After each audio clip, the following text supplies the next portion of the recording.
Kunci jawaban tema 6 kelas 5 halaman 138, 139, 141, 142, 143. Hai adik-adik, kali ini kita akan membahas materi yang masuk dalam buku tematik tema 6 kelas 5, panas dan perpindahannya. Subtema pengaruh kalor terhadap kehidupan. Pada halaman 138, perhatikan dengan seksama bacaan di atas dan kamu akan menemukan beberapa kata yang dicetak miring. Tuliskan kata-kata tersebut di dalam tabel berikut, lalu carilah artinya dengan menggunakan kamus. Buatlah paling sedikit 2 kalimat dengan menggunakan kata-kata tersebut, dengan menggunakan kalimat lengkap dan kata yang baku. Nah, pertama kata bahan, artinya barang yang akan dibuat menjadi satu. Kalimatnya, rel kereta api biasanya terbuat dari bahan logam. Aluminium merupakan bahan pembuatan panci. Kedua, menghantar, artinya membawa, mengirimkan. Kalimatnya, isolator sulit untuk menghantar panas. Logam besi dapat menghantar panas. Selanjutnya, konduktor, artinya benda atau bahan pengantar panas, arus listrik atau suara. Kalimatnya, sebagian besar bahan logam adalah konduktor yang baik bagi penghantar panas. Besi, tembaga, baja adalah contoh bahan yang bersifat konduktor. Kata selanjutnya adalah isolator, artinya pengisolasi, penyekat, pembatas. Kalimatnya, isolator mempunyai sifat berlawanan dengan konduktor. Kayu, plastik adalah beberapa contoh benda yang bersifat isolator. Kalimat selanjutnya, semikonduktor, artinya bahan yang mempunyai daya hantar panas listrik antara konduktor dan isolator. Kalimatnya, bahan semikonduktor bisa ditemukan pada berbagai komponen elektronika. Bahan semikonduktor yang bisa digunakan pada komponen elektronika adalah silikon, Si, dan germanium atau G. Kemudian selanjutnya adalah alat, artinya benda yang dipakai untuk mengerjakan sesuatu. Kalimatnya, alat dapur merupakan alat-alat yang menggunakan prinsip konduktor dan isolator. Isolator melindungi pemakai alat agar tidak terkena panas.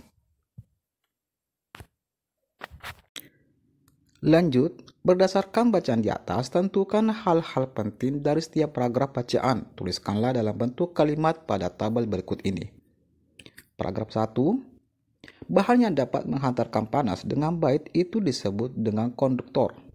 Bahan yang tidak dapat menghantarkan panas disebut dengan isolator. Bahan yang sedikit dapat menghantarkan panas yang disebut dengan bahan semikonduktor. Paragraf 2, bahan konduktor yang sering digunakan dalam kehidupan sehari-hari biasanya terbuat dari bahan logam. Jenis logam yang paling sering digunakan antara lain besi, aluminium, dan tembaga.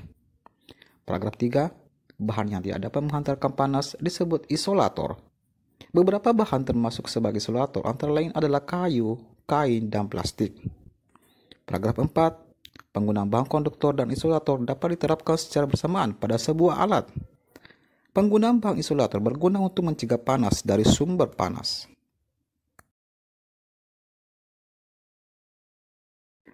Kemudian lanjut.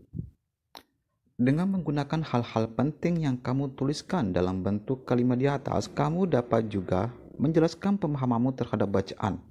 Gunakan diagram di bawah ini untuk menjelaskannya. Tentukanlah pokok pikiran dari setiap paragraf dalam bacaan dan tuliskanlah di dalam setiap kotak yang tersedia. Satu kotak mewakili satu paragraf. Bahan, konduktor, dan isolator. Macam-macam bahan. Terdapat banyak benda dengan berbagai macam bahan. Bahan konduktor biasanya terbuat dari bahan logam. Bahan isolator adalah bahan yang tidak bisa menghantarkan panas. Cara penggunaan, bahan konduktor dan isolator dapat digunakan bersama-sama.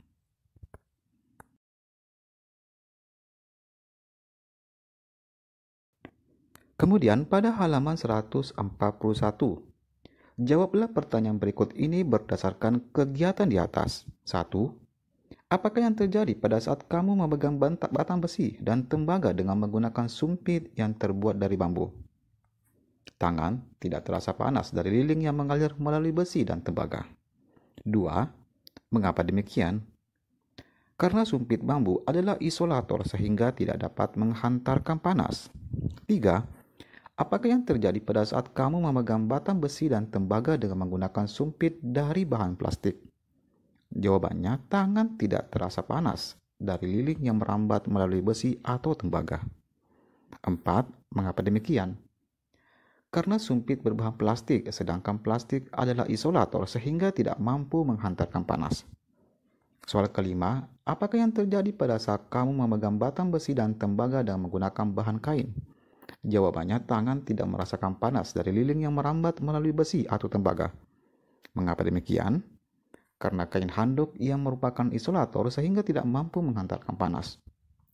Soal ketujuh, pada percobaan di atas, bahan manakah yang berfungsi sebagai konduktor?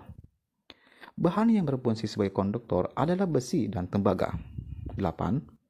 Pada percobaan di atas, bahan manakah yang berfungsi sebagai isolator? Bahan yang berfungsi sebagai isolator adalah kayu, kain handuk, dan plastik. 9. Sebutkanlah paling sedikit 3 bahan lain yang berfungsi sebagai isolator.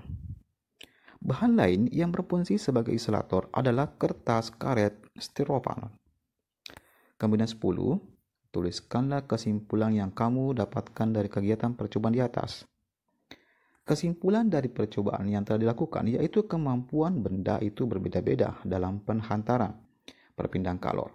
Terdapat beberapa benda yang dapat bersifat mempercepat perpindahan kalor dan ada juga beberapa benda yang bersifat menghambat perpindahan kalor. Kemudian kesimpulanku, kemampuan benda berbeda dalam penghantaran perpindahan kalor.